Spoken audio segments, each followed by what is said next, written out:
La libertad mileísta es la mejor opción para que los chicos argentinos aprendan a leer.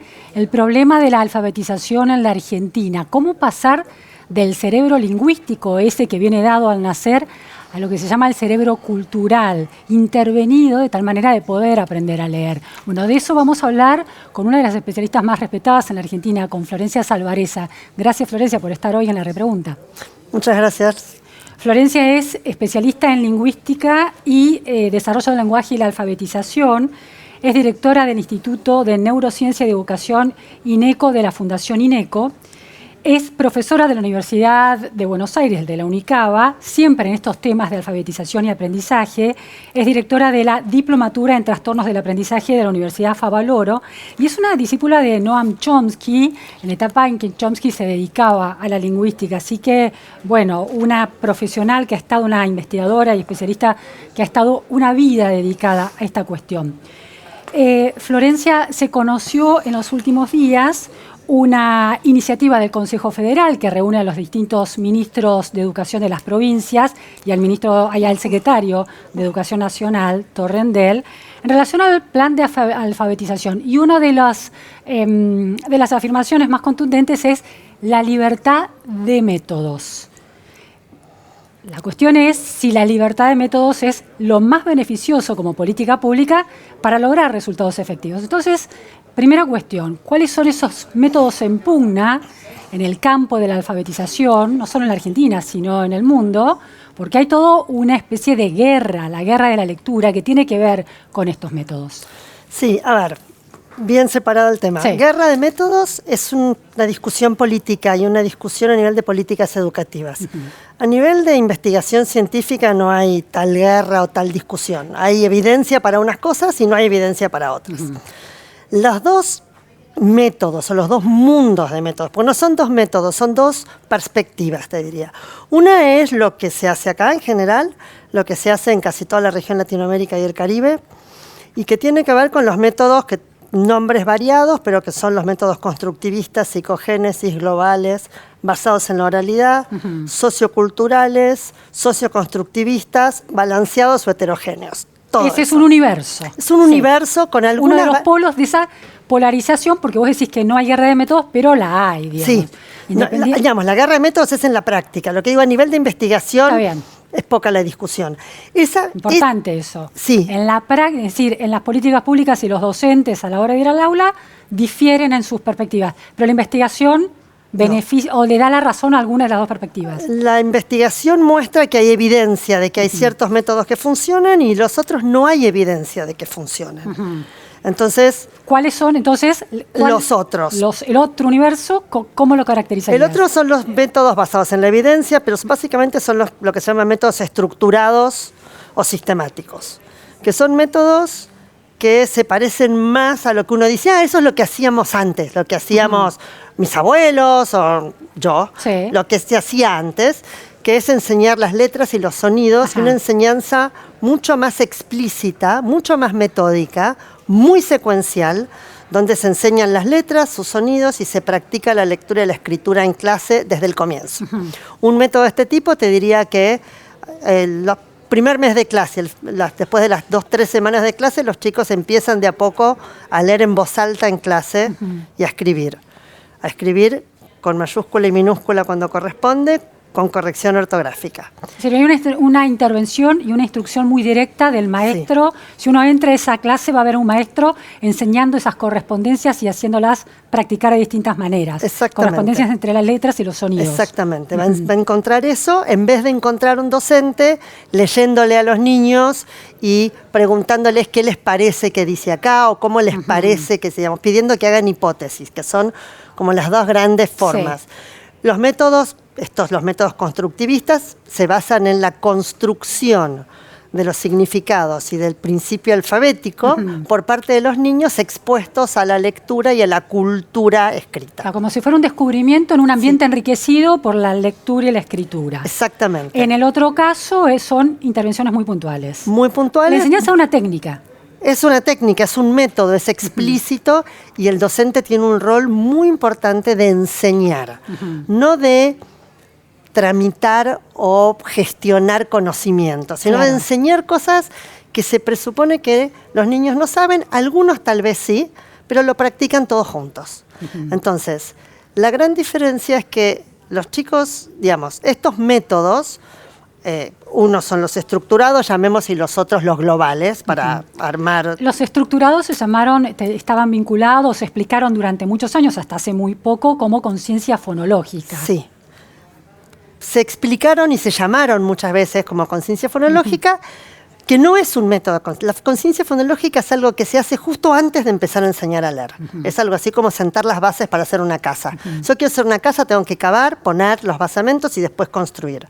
La conciencia fonológica es eso junto con enseñar las letras.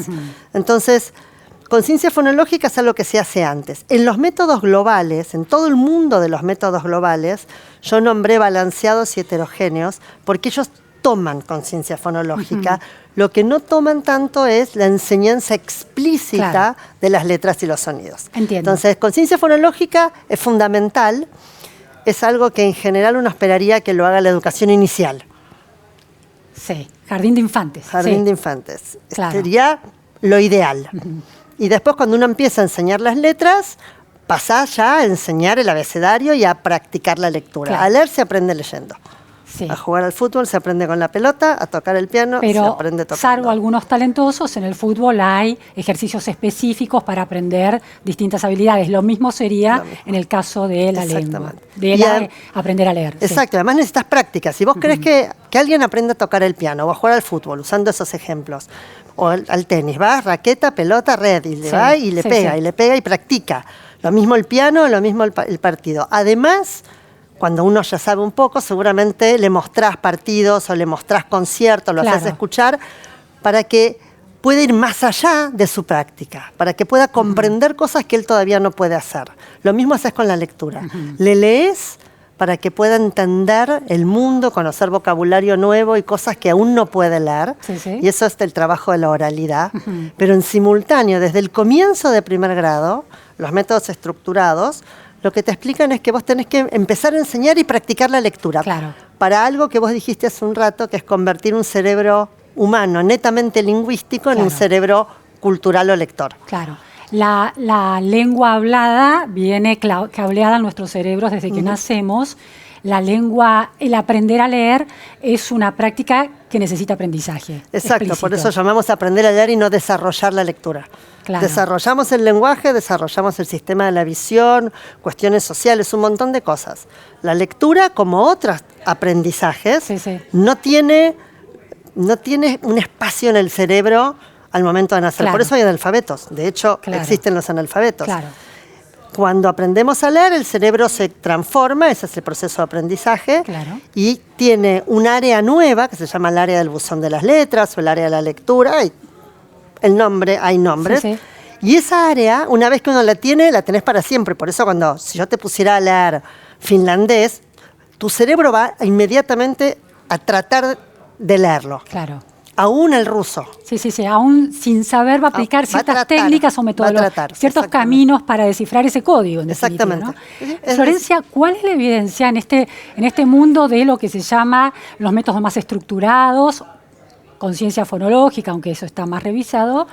¿Cuál es la evidencia que hay para que sea, vos muy claramente decís, puede haber una discusión política o de discusión entre distintas ramas de los docentes, pero la ciencia ha determinado que hay evidencia para demostrar que esa esfera de metodologías es la que te da el resultado. ¿Cuáles son esos casos y esas evidencias? Mira, hay dos ámbitos de caso. Uno son los resultados educativos en el mundo, que son muy fuertes. Y los cambios que han hecho algunas regiones, países o sectores haciendo cambios de método. Y los otros son estudios de investigación concretos. En el primer punto, en la primera área de evidencias, ¿qué países o qué regiones o qué países han cambiado de método, de este método más global al método más estructurado, y qué resultados tuvo ese cambio o la adopción de cada uno? Empiezo al revés. Si vos agarrás las pruebas PISA, que es alumnos de 15 años, comprensión lectora, los primeros 20, es absolutamente estructurado. No hay ningún país de altos resultados con métodos globales. No puede ser, esa puede ser una correlación que confluya junto con otras variables, por ejemplo, la calidad de vida, los niveles de pobreza, la presencia de libros en el hogar, la educación de los padres, que en los países desarrollados todos tienen un nivel más alto, entonces beneficia al aprendizaje al desarrollo de la alfabetización, o al aprendizaje de la lectura, y no tanto el método en particular. O sea, aislado eso.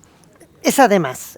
Las cuestiones educativas tienen un montón de vectores y factores que confluyen. Ahora, para aprender a leer te tienen que enseñar a leer, independientemente.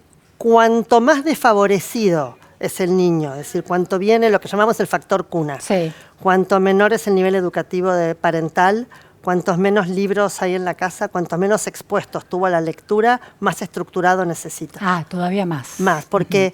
O sea, menos libertad de método. Exactamente, porque justamente entra el sistema educativo con menos recursos para poniéndolo desde la perspectiva global para hacer esas hipótesis. No tiene estímulos. No tiene en qué enganchar una hipótesis con otra. Entonces, lo que sabemos es cuanto más difícil, más estructurado. Entonces, hay un 5% de niños que aprende a leer solo. Más o menos ese es el... Solito, a los 4 o 5 años. Ay, mi hijo aprendió. Sí, hay muchos. 5%. Te toca a tu hijo, es el 100%. Sí. Después hay un 20, un 25% que aprenden más o menos con cualquier método. Todo el otro 60, 65% no le da lo mismo el método. Entonces, cuanto más desfavorecido estás en ese 60%, más necesitas del docente, de la escuela que licúe las diferencias de ingreso a la escuela para que de salida de la escuela tengas las mismas oportunidades que el niño menos desfavorecido.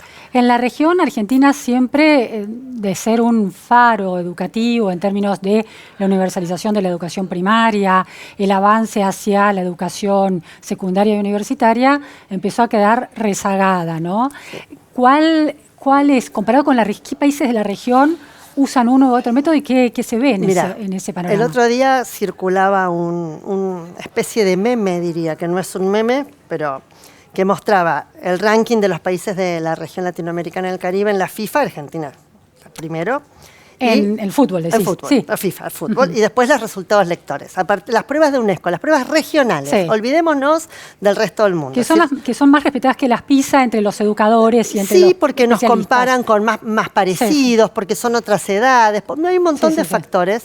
Y entonces empiezan en el 2019, que éramos segundos después de Cuba, hasta las últimas... 1999, hasta 2019, y en el 2019 somos anteúltimos después de Dominicana. La caída es brutal. Cuando vos ves otros países como por ejemplo Perú, que no podríamos decir que tiene una población mucho más favorecida económicamente. No, los niveles de informalidad, por ejemplo, en Perú rondan el 75%. Por eso. ¿no? Pero los cambios educativos que hizo Perú los llevaron de abajo hacia arriba. Así como nosotros hicimos de arriba hacia abajo, ellos hicieron de abajo hacia arriba. O por ejemplo, ¿cuánto influyó el método de aprendizaje de la lectura? Mira, influye bastante, pero eso fue una política. Además, una de las cosas que hizo Perú fue tomar políticas educativas a largo plazo. Políticas nacionales, no de gobierno. Cambió el gobierno, pero así como el Banco Central, el sistema educativo siguió. Entonces, uno sigue haciendo lo que funciona y cambia lo que no funciona, que eso es lo que nosotros nunca hicimos. Pero volviendo a la región, ¿qué países tienen el método más estructurado? Un poco Chile, un poco Uruguay. ¿Por qué decís un poco? Porque tampoco lo tiene absolutamente, también tiene la discusión, tampoco lo tiene absolutamente... Generalizado. Generalizado, tiene la misma discusión y, digamos, Chile es el país de la región con mejores resultados en PISA y mejores resultados regionales. Viene Uruguay pegadito, no tanto en PISA, pero bien, digamos, con resultados. Cuando vos hablás con ellos, yo vengo de dar unas capacitaciones en Uruguay, y ellos tienen la discusión del método a nivel, porque la formación educativa es altamente constructivista, que es lo que los métodos globales sostienen y los métodos estructurados discuten, que es como la discusión del medio de la educación. ¿Cuánto de constructivismo hay? Entonces, en la región, la realidad es que hubo un cambio hace unos 10 años hacia métodos más estructurados en algunos países que tuvo que ver con cambios de gobierno. Y ahora tenemos otra vuelta a esta cuestión de bueno, cada uno hace lo que quiere. Uno de los casos más resonantes en el mundo educativo en relación a la potencia de cierta metodología para la alfabetización es el estado de Ceará, Sí. en Brasil, con Sobral, ese municipio muy pobre, que en un momento decide una política y sus estándares educativos en las pruebas nacionales de educación de Brasil pasa de ser una de las últimas a convertirse en una de las primeras por la calidad educativa. ¿Cuánto tuvo que ver el método de alfabetización ahí? Muchísimo. Lo que hicieron ellos fue un modelo muy interesante para tener en cuenta, que es poner objetivos lectores, dar estímulos a los que se quisieran unir al proyecto, estímulos económicos a las regiones, y el Estado ofrecía materiales. Si vos querías los materiales, Sí. acá tenés los materiales. Vos no los querés, podías no tomarlos. ¿Materiales alineados con el método estructurado? Sí, sí. Y entonces lo que se vio es, primero los tomaron algunos y de a poco los fueron tomando cada vez más, porque los resultados eran muy superiores. Claro. Esto mismo, no con este modelo de opcionalidad, pero esto mismo se dio en el estado de Mississippi en Estados Unidos. El estado de Mississippi es de los más pobres de Estados Unidos. Altísimo porcentaje de población afroamericana y con muchísimos chicos que comen en la escuela, digamos, los niveles más bajos en la población educativa y los niveles de población afroamericana que históricamente son los de mejores resultados educativos. Los de peores resultados. Los de peores resultados educativos. Y ellos empezaron hace unos años ya a cambiar el método. Y cuando uno ve la gráfica del cambio de métodos en Mississippi, pasó de ser de los peores a tener los resultados de la Florida, que es un estado rico, con buenos resultados educativos. Y eso fue únicamente método educativo. Ningún otro cambio, solamente cambiaron cómo se le enseña a leer y escribir. ¿Qué es que un niño de primero o segundo grado sepa leer? ¿Cuáles son las características? ¿La fluidez? ¿Qué es? Fluidez y automatización. Lo que uno espera, lo que uno debería esperar, que no nos pasa a nosotros, es que un chico cuando termine primer grado le des un texto, una oración, un texto simple y que pueda leer a una velocidad más o menos adecuada, que si uno pusiera un número internacional, no menos de 40 palabras por minuto, hasta 60 palabras por minuto, que es una por segundo, que uno dice es un montón. Sí, pero es lo que pasa en muchos países del mundo si uno enseña desde el comienzo a leer en voz alta y a practicar en voz alta. Fluidez. En primer grado. Nosotros, vos nombraste al comienzo la reunión del Consejo Federal de Educación. Los estándares que están esperando son en tercer grado.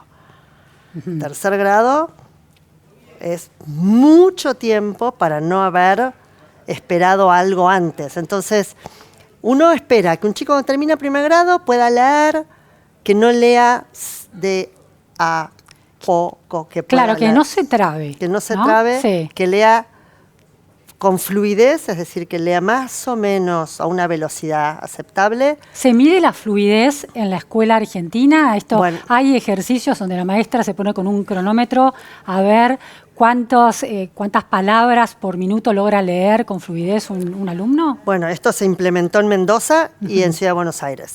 Mendoza hace unos años con los programas, el programa de Ana Borzone, que lo implementaron en Mendoza con muy buenos resultados, y Ciudad de Buenos Aires implementó hace 2 años el programa de fluidez lectora en tercer y cuarto grado, de vuelta. Mejor ahí que nunca.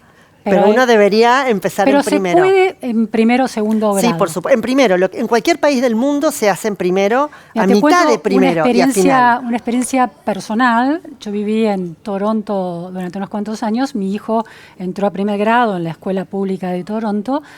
Era un niño que había llegado a los 4 años, así que hablaba inglés, pero no era un lector de inglés. La maestra, tenían unos rincones de lectura y los libros de Scholastic, que es una editorial muy vinculada con el sistema educativo, que produce libros con objetivos educativos.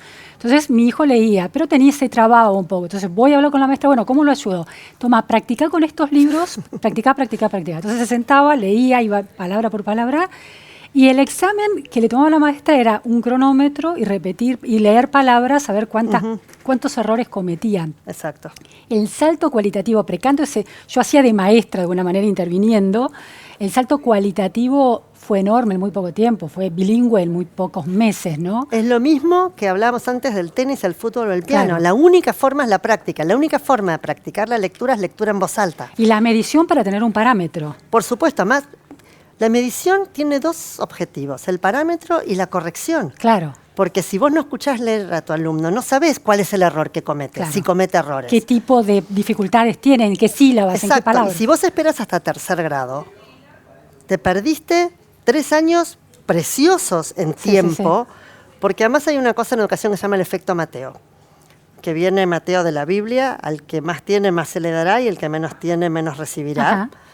Y en educación lo que está muy estudiado es que los alumnos que empiezan en primer grado en el percentilo 10 o más bajo, comparados con los que están en la media, no con los más altos, con los que están en la media, a medida que pasan los grados, abren esa brecha, no la cierran. Claro, no Entonces, se logra remediar esa diferencia. No, por eso claro. cuando vos mirás, por ejemplo, los resultados de ERCE del 2019, en tercer grado tenemos 63% de niños en los 2 niveles más bajos de la lectura y comprensión lectora. 63 en tercer grado, pero en sexto tenés 68%. Claro, cayeron más todavía. Claro. Y son esos claro. y algunos que estaban... No recuperaste a nadie y empeoraron otros. Exactamente. Florencia, pero en la región sí se mide, hay medición de la fluidez, las pruebas SEGRA, ¿no? Las pruebas SEGRA se usan para medir justamente. EGRA es una prueba de lectura y de conocimientos prelectura, digamos, conocimiento de las letras, pero básicamente son pruebas que se usan en muchos países de la región porque están hechas en español. Cada país debe acomodar algunas cuestiones, pero básicamente lo que se usan es para ver los niveles educativos por grado. No son pruebas que detecten dificultades de aprendizaje, son pruebas que permiten al sistema decir, claro, nosotros tenemos los alumnos, por ejemplo, en primer grado leyendo 30 palabras por minuto. Es poco, tenemos que hacer algo para modificar esto. Florencia, últimas preguntas. Entonces, lo que empieza a surgir de esa discusión en el Consejo Federal es que los plazos para la alfabetización son demasiado largos, tercer grado, cuando debería ser primero, en tal caso segundo.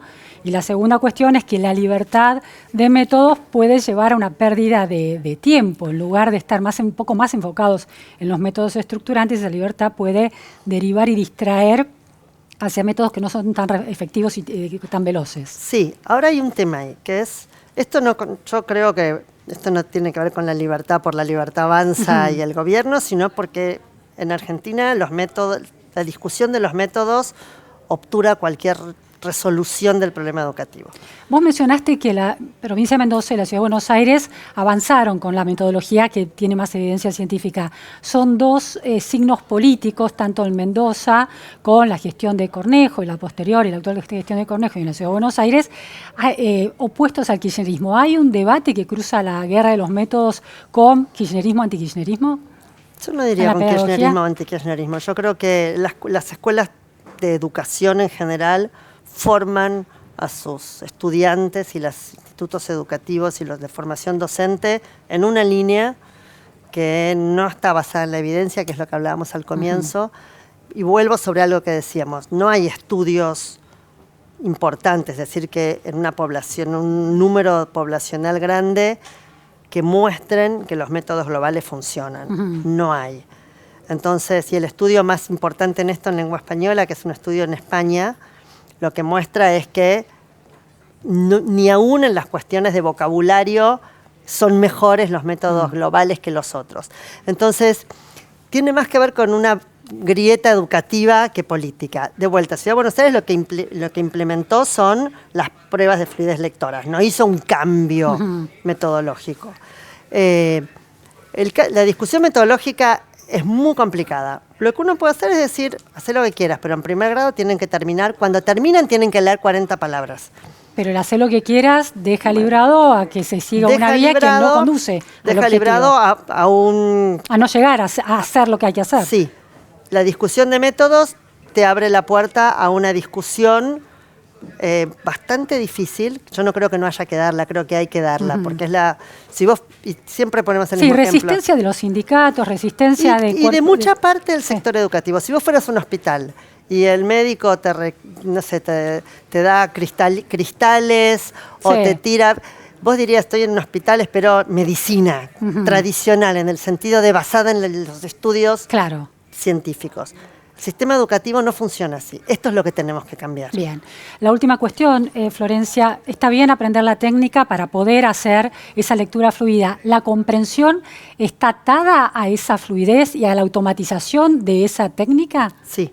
Sin automatización no hay comprensión. No hay comprensión. Porque el cerebro se distrae tratando de decodificar algo que no entiende. Se recarga, es la recarga cognitiva. Digamos, es tal el esfuerzo para leer que no llega a comprender.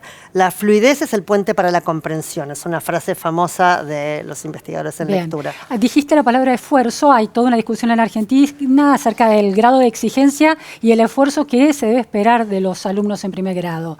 Hay que tener una mirada condescendiente, y si un alumno en primer grado no logró aprender a leer, que pase a segundo grado, ¿ya va a aprender? ¿O hay que ser mucho más claro con los objetivos y explicitar la demanda de ese esfuerzo? Dejemos de lado el tema de la repitencia, porque no tiene que ver con esto. La exigencia educativa tiene que ver con los logros y con los objetivos. Si no tenemos ningún nivel de exigencia, es muy difícil. Porque para los niños también es qué es lo que tengo que hacer, a dónde tengo que llegar, dónde voy a lograr. Y como muestra, hace pocos días conversando con un colega, con Pekka Räsänen, un colega finlandés, sobre la caída de Finlandia del puesto 1 en el año 2000 al puesto 13 en el 2022 en las pruebas PISA. ¿En temas de lectura, sobre todo? En temas en general. Cayeron del puesto 1 al puesto 13 en PISA. En lectura cayeron un montón. Es decir, muchos países subieron y ellos bajaron. Las dos cosas pasaron. Pero yo le preguntaba a él, que trabaja en el sistema educativo finlandés, cuál era la explicación que ellos tienen. Y una es esto que vos estás diciendo, que la baja... Una tiene que ver con la cantidad de contenidos que se trabajan en clase. Pero la otra es esta baja de la demanda de logros, esta baja de las perspectivas de lo que hay que hacer, a dónde hay que llegar, de la exigencia, hace que los alumnos bajen el nivel de exigencia y los resultados bajan con eso. Muy interesante, Florencia. Bueno, vamos a seguir hablando de estos temas tan centrales justo en este año en que un nuevo gobierno pretende hacer cambios muy drásticos, pero no tanto en el sistema educativo. No tanto. Gracias, Florencia. Esto fue La Repregunta. Gracias a todos. Gracias.